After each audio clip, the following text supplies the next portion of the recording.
Le leader aujourd'hui doit faire face à de nouveaux défis. Environnement complexe, attente des nouvelles générations en quête de sens, cycle d'innovation de plus en plus court et arrivée de l'intelligence artificielle en entreprise. Pour cela, il est important de prendre des temps de recul où le leader va se reconnecter à lui-même, réfléchir, échanger entre pairs.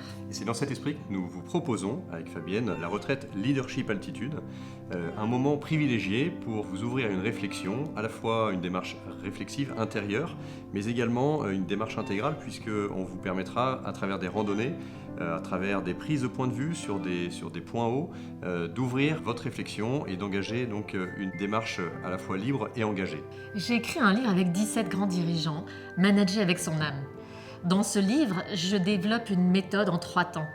Se recentrer dans l'intériorité pour mieux se connaître ses forces, ses valeurs, mais aussi ses croyances limitantes.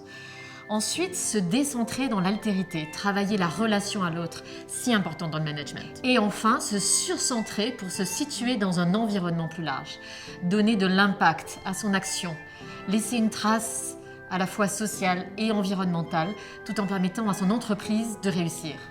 Dans la retraite Leadership en altitude, on propose aussi de travailler sur les analogies entre l'exercice du leadership en entreprise et en montagne, en milieu extrême. Il y a quelques années, j'étais dans les chasseurs alpins, j'avais organisé un raid à ski en haute montagne avec mon unité, on était une 50aine, et ce raid devait se terminer par le sommet de l'Albaron, qui est à un peu plus de 3600 mètres d'altitude, qui comporte un passage technique sur la fin et qui peut générer beaucoup de délais, notamment lorsqu'on est nombreux. En arrivant au pied de ce passage technique, j'ai vu Antoine s'arrêter. Antoine, c'était mon adjoint. C'était quelqu'un en qui j'avais toute confiance et qui avait une très forte expérience montagne, supérieure à la mienne. Et j'ai compris à son regard et à ce qu'il m'a dit qu'on ne pourrait pas aller plus loin.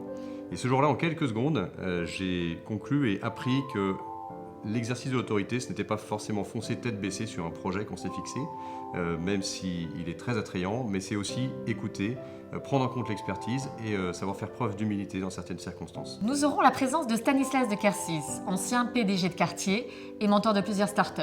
Il nous partagera son expérience de dirigeant dans un grand groupe de luxe. Nous aurons aussi le plaisir d'avoir avec nous Pierre Sancier qui commande le groupement militaire de haute montagne, une équipe d'alpinistes experts qui traversent et parcourent le monde pour ouvrir de nouvelles voies, aller sur des terrains encore inconnus. Lors de cette retraite, vous aurez l'occasion véritablement de vous poser, de réfléchir, de faire travailler votre corps, mais aussi d'échanger avec d'autres, avec les autres participants et avec nos grands invités. Ces 3 jours auront lieu aux Granges d'en Haut à Chamonix, un complexe de chalets dans la montagne, un lieu propice au retour sur soi, à la réflexion et à l'échange entre pairs. L'idée, c'est de construire ensemble le leadership de demain.